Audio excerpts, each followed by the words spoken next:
ओम नमस्ते। आज फिर मैं एक जीवनी आपके सामने रखने जा रहा हूँ, क्योंकि मैं सोच रहा हूँ कि इन्होंने जो एक पुस्तक लिखी है टर्मिनोलॉजी ऑफ वेदास, तो अगले जब मैं इधर आऊँगा तो उसके कुछ अंश आपके सामने रखूँगा।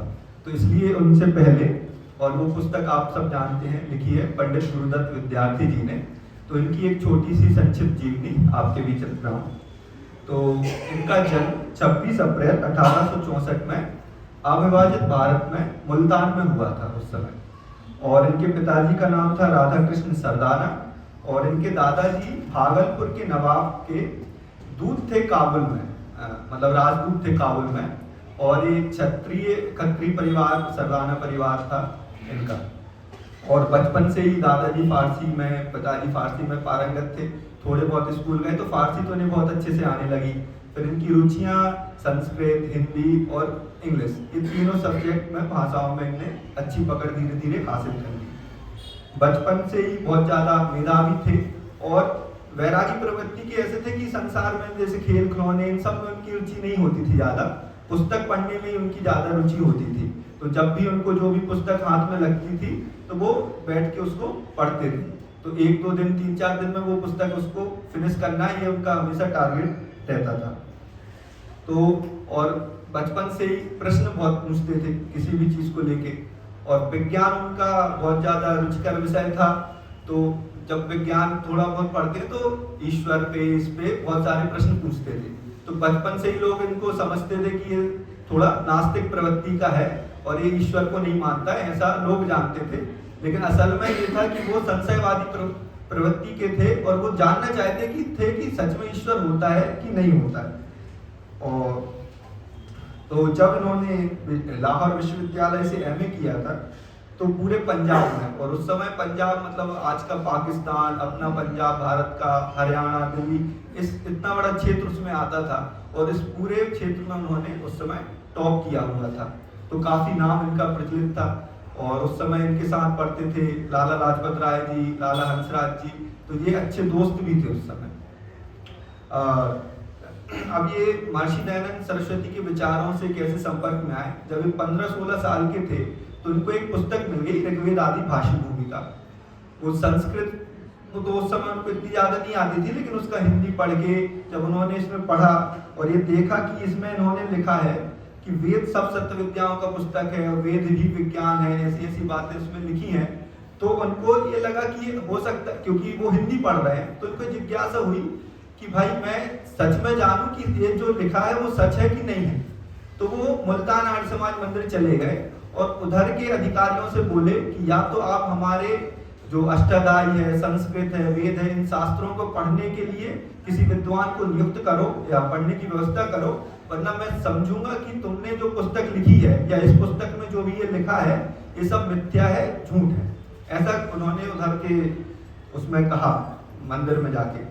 तो पंडित जम्मूपति एमए जी तो लिख रहे हैं इस बारे में कि उन्होंने इसलिए ऐसा किया होगा क्योंकि ऋषि की पुस्तक पढ़कर उनको वेदों के बौद्धिक और आध्यात्मिक महत्व समझ में तो आ गया था, और उनकी अधीरता और अधिक पढ़ने के अदम्य उत्साह के कारण उन्होंने ये निंदनीय कृत्य किया कि उधर जाके चैलेंज किया कि भाई तुम नहीं करोगे मेरी व्यवस्था तो मैं मानूंगा कि ये सब झूठ है।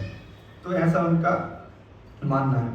तो आर्य समाज मुल्तान ने उनको एक विद्वान नियुक्त करा दिया जो उनको अष्टाध्यायी वगैरह पढ़ाता था, लेकिन उनकी क्वेश्चन इतने ज़्यादा थे कि सामान्य विद्वान उसके उत्तर नहीं दे सकता था।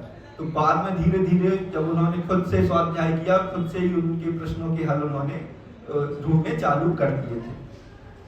और जब वो युवावस्था का जो दौर होता है 18 से 22 साल, इसमें तो और ज़्यादा भागी हो जाता है इंसान की, जो भी नियम कायदे संसार में चलते हैं उसको एक प्रकार से चैलेंज करता है। वो अपनी थ्योरी लाता है, कुछ भी बोलता, मतलब जो भी उसे समझ में आता है वो मानता है। संसार क्या मान रहा है वैसा वो नहीं मानता। तो इसी प्रकार के कुछ गुरुदत्त विद्यार्थी जी भी हो गए थे कि वो अपने नियम बनाते थे, जो संसार में प्रचलित मान्यताएं थी उनको प्रश्न करते थे। तो सबसे ज्यादा प्रचलित मान्यताएं तो ईश्वर का होना ही है, तो इसलिए वो उस पर जब बार बार प्रश्न करते थे तो वो इस प्रकार से प्रचारित हो गए थे कि भाई ये तो बदनाम हो गए थे एक प्रकार से कि ये तो नास्तिक है, ये ईश्वर को नहीं मानता।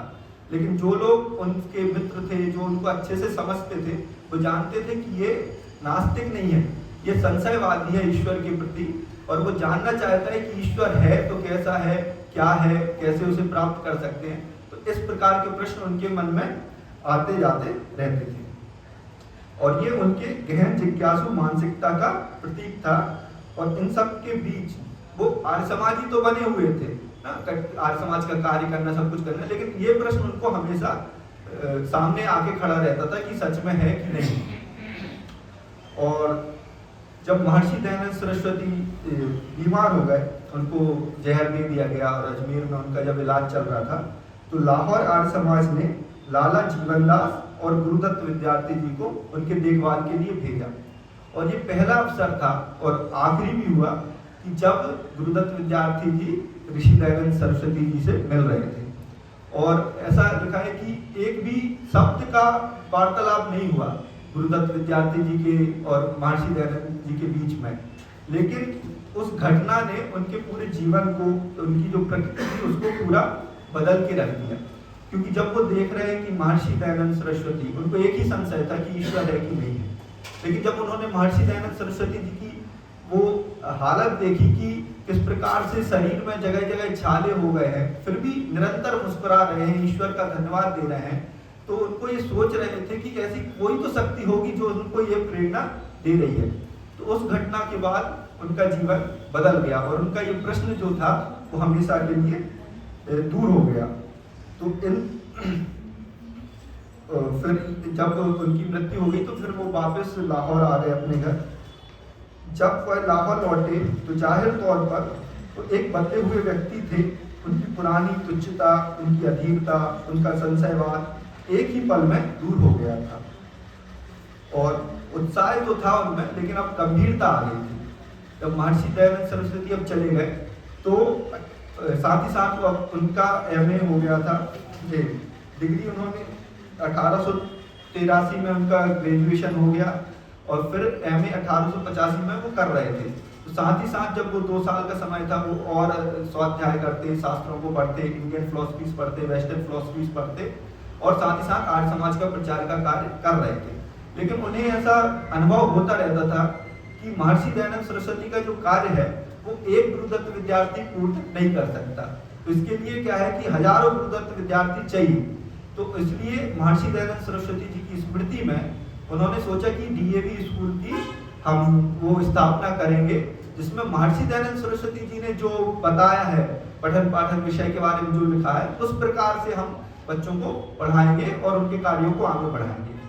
तो इसमें लाला लाजपत राय, लाला हंसराज जी और अन्य आर्य समाजी नेता भी उनके साथ आए और उन्होंने इसके लिए फंड इकट्ठा चालू करना शुरू किया। तो मूलतः तो ज्यादातर कार्य फंड इकट्ठा करने में पंडित गुरुदत्त विद्यार्थी जी का ही था और ऐसा कहा जाता है कि उस समय उन्होंने करीब 20 लाख रुपए इकट्ठे किए थे।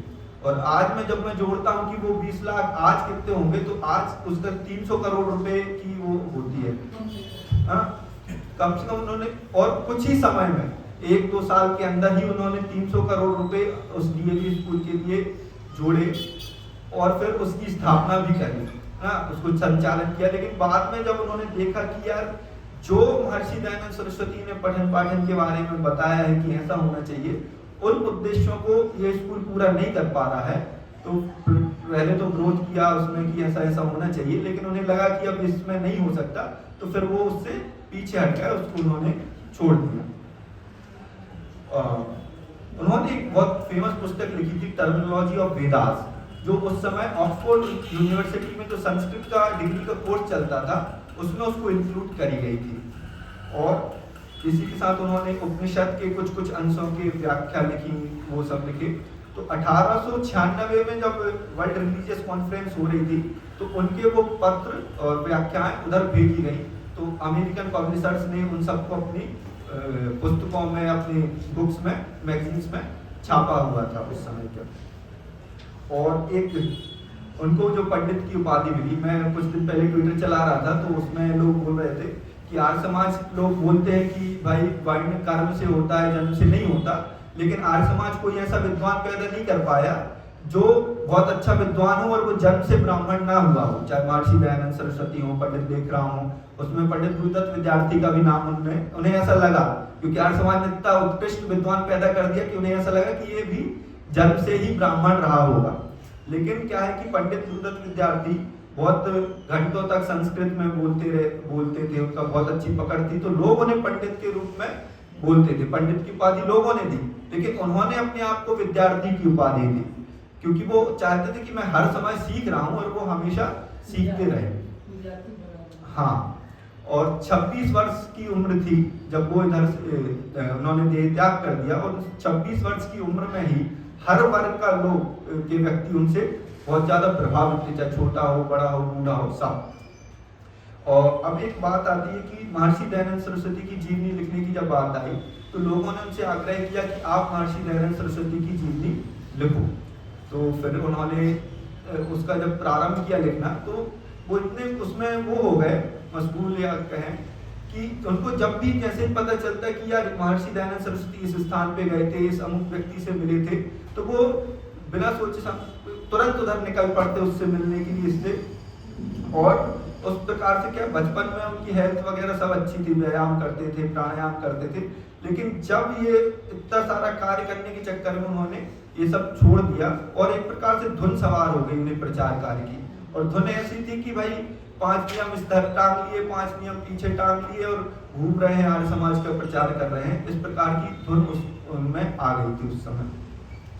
और जब अंतिम समय उनका आया, तो किसी ने उनसे पूछा कि आपने महर्षि दयानंद सरस्वती की जीवनी संकलित की है, तो आप बताओ वो मैन्युस्क्रिप्ट कहाँ रखी है, तो जिसमें हम लोग उस पर कार्य करें। तो वो एक बहुत अच्छा उत्तर देते हैं कि मैंने महर्षि दयानंद की जीवनी को किसी पेपर में या स्याही में नहीं लिखा है, मैंने उन्हें अपने जीवन में जीने का प्रयास किया है। पर मेरी यह इच्छा थी कि मैं दयानंद को अपने जीऊं, पर मेरा शरीर इसमें नाकामयाब रहा। ये उन्होंने उस समय उनसे कहा। और फिर वो कहते हैं कि मैं ईश्वर से यही प्रार्थना करता हूँ कि जब मुझे दूसरा साधन मिले तो इससे उत्तम मिले, जिससे कि मैं अपनी आत्मा के उद्देश्यों को प्राप्त कर सकूं। तो ये महर्षि गुरुदत्त विद्यार्थी की छोटी सी जीवनी थी। अगली बार मैं कोशिश करूंगा कि उनकी जो बुक है उसके कुछ पार्ट आपको सुनाऊंगा।